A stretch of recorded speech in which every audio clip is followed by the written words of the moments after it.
Well then, hello there. Today I actually wanted to upload another video, but this thing that you can see right now kind of crashed my plans. What this is, it's very interesting because this is a huge balance patch dropped by KoG, which is completely focused on PvP. Yes, I know. Everyone calm down, it's happening. Calm down, it's happening. We are getting mostly PvP patches here, which is something I didn't expect to see from KoG for a while, but it's really cool. What I'm gonna do now is I'm not gonna talk about each of these changes.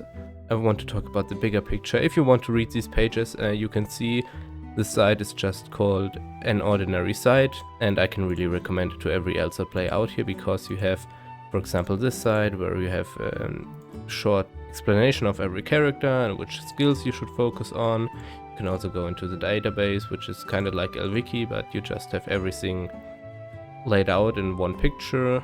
And of course you have the balance notes, so yeah.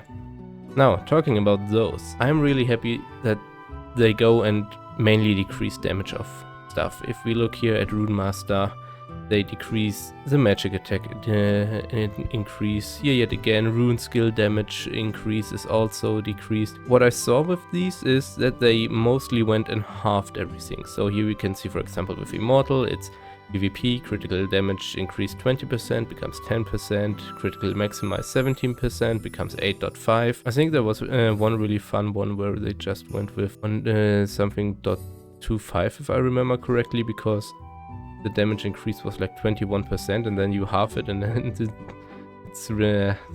yeah. It's not, anyway, so what this means, I'm really interested in seeing the results of this balance patch, because this will probably not half the damage of everything you will see in PvP, of course. Skills, for example, are mostly the same. Equipment will be the same before and after, so I don't think the damage will be halved just because you halve the damage increase from passive, but we'll have to see that on the 22nd when this patch comes out in KR. And yeah, as a PvP player, I'm really interested. Oh my god, I'm really sorry, it's hot outside and I have a headache, so my spelling might be even more weird than usually. Now, aside from all these damage decreases that most characters get, I also quickly want to give some attention to code antithesis and later Twins Picaro. First, code antithesis, so we have an MP usage increase for dash sum set XX, which I believe is one of the best patches they could have made for that combo. Now we have to see how much MP usage is increased. Is it just 1 MP more than... Well, I guess that happened. Also, she has less aerial movement and less MP recovery increase. Then, other than that, we also have the slaps thing that will now apparently knock down, which I am also, to be honest, code antithesis players, I'm sorry for saying that, but I also think that this is a good patch. Now, it kind of makes using slap, makes it somewhat obsolete, unless you're trying to finish off an enemy. But that thing was just so cruel in PvP because it was so strong. Twins Picaro, where is she? Here she is. Now for Twins Picaro we have a lot of MP usage increased in PvP, MP recovery decreased, super ammo removed. Those are patches I'm happy about. Obviously Twins Picaro has super busted combos for PvP. For some, like for example for ZX, I also feel like they could have maybe reduced some hits done. I'm not sure. The thing is, with Twins Picaro, that all the hits she deals all have hits done, and I think that is a bit too much hits done that she has, but we'll have to see about that. Other than that, well, I guess Twitter Whistle was nerfed as well, the damage reduction, though I didn't really see anyone using that skill in PvP for the damage reduction, but anyway. For Noah, yeah, we have a change here for the Moonlight system. I never really noticed that one, so I'm not sure how that plays out. Other than that, what I would also quickly like to talk about is Ad and Black Massacre, because there I'm kind of baffled by their decisions.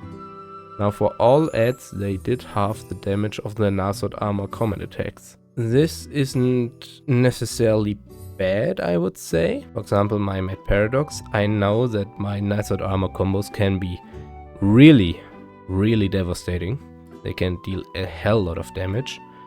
For Dominator, I think, basically for Dominator and Overmind, I just think there are ways that you could have nerfed them that would have made more sense, because Overmind's Night Sword armor comments are really clunky and not that much used in PvP, so I believe you could have just left that. And now Dominator has a more usable Night Sword armor attack, but it's also not the most important thing. For Doombringer, we'll have to see. One Doombringer main that I know told me that he believes that this is too much of a change for Doombringer, that they halved the Night Sword combat attack. I know that Doombringer also has a lot of power with his Night Sword armor combos, but I also don't feel like they had to halve that. But again, that's something I'm not really sure what to say about that now, because I don't want to make any predictions that might not be true in the end. I'll have to see how that one plays out. But for Black Massacre, I quickly want to say I don't really understand why they decreased her Chainblade skill damage. Because why? The thing with Black Massacre is her skills are not really the focus of her damage in PvP. Now, of course, you have things like these little spin things that are pretty annoying in PvP, but those don't deal the most damage. Then maybe you see Roses use multi-headshot, but that's not a Chainblade skill, so I don't really understand that patch. I think if you wanted to decrease the damage, it would have made more sense to nerf her combo damage, while for Overmind and Dominator, you shouldn't decrease their combo damage, but instead go with the skill damage. Well, once again, I'm not gonna go through every patch, through every single change now, but overall I must say that I personally am saying that this is a good patch. It may be too hard on some characters, yes, I understand that. For some characters I also believe that. On the other hand, I am happy that they now concentrate more on PvP, because it just was needed. For some characters I feel like they were kinda helpless though. For example, Overmind and Black Massacre's patches, in my opinion, don't make any sense. Yet again, as I said, I'm happy that they go that direction. Now we have to see, once a patch comes out, how does it play out, and then they have to react to how the community feels about these patches accordingly. A very good step in the right direction, I think. And I hope that they continue to go with that. You cannot make the perfect balance for PvP without fucking up some balance patches. We have to accept that. But what do you think about it? If you want to, let me know in the comments. So until then, see you next time. Bye bye.